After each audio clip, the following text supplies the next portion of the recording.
Datuk Seri Anwar Ibrahim menegaskan siasatan ke atas bekas Perdana Menteri Tun Dr. Mahathir Mohamad dilaksanakan Suruhanjaya Pencegah Rasuah SPRM dilakukan sendiri agensi penguat kuasa itu secara bebas dan berkecuali.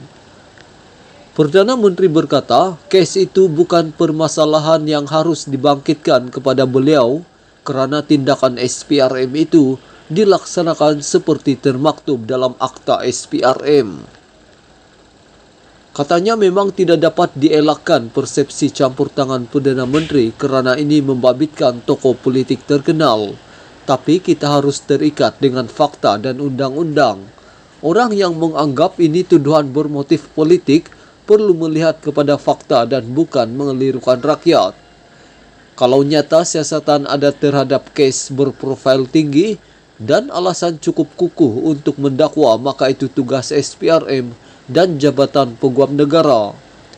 Sepatutnya masyarakat termasuk ahli Dewan Negara memberi sokongan yang padu untuk usaha membersihkan negara dari penyakit rasuah ini, katanya di Dewan Negara.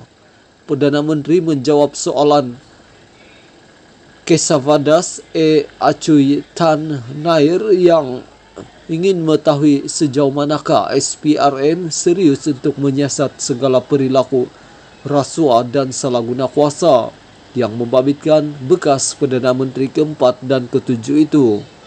Sabtu lalu SPRM memaklumkan akan meneliti unsur kesalahan rasuah berhubung dakwaan isu pemberian kontrak gentian optik RM214.2 juta kepada syarikat yang dikaitkan dengan bekas Perdana Menteri Tun Dr. Mahathir Mohamad.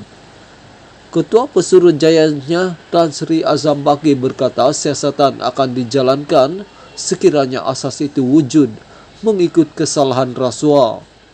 Jumaat lalu Anwar mendakwa Telekom Malaysia Berhad Telekom mengeluarkan surat meminta kebenaran mengadakan rundingan terus dengan Opkom Sendirian Berhad bagi pembekalan kabel fiber optik bernilai RM214.2 juta. Surat berkenaan dikeluarkan kepada Kementerian Keuangan pada 15 September 2003 yang mana Perdana Menteri dan Menteri Keuangan ketika itu adalah Dr. Mahathir, manakala anak ketiganya Datuk Seri Mukris adalah pengarah Opkom.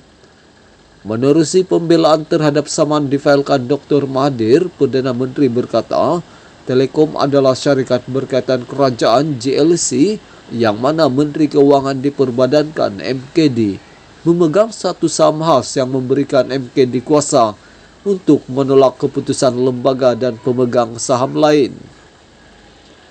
Sementara itu menjawab soalan tambahan Datuk Dominic Lau mengenai mekanisme siasatan SPRM tidak dipengaruhi kuasa politik termasuk arahan politik. Katanya, kaedah yang dijalankan SPRM jelas yang mana jika ada aduan maka akan dilakukan siasatan. Beliau menjelaskan sebagai Perdana Menteri, beliau mengarahkan semua badan penyiasat termasuk SPRM, Lembaga Hasil Dalam Negeri LHDN, Polis dan Bank Negara BNM menjalankan tindakan tugas masing-masing secara profesional tanpa rasa takut dan pilih kasih. Katanya arahan saya jelas yang mana badan penyiasat perlu melaksanakan tugas berdasarkan fakta dan mengikut lunas undang-undang.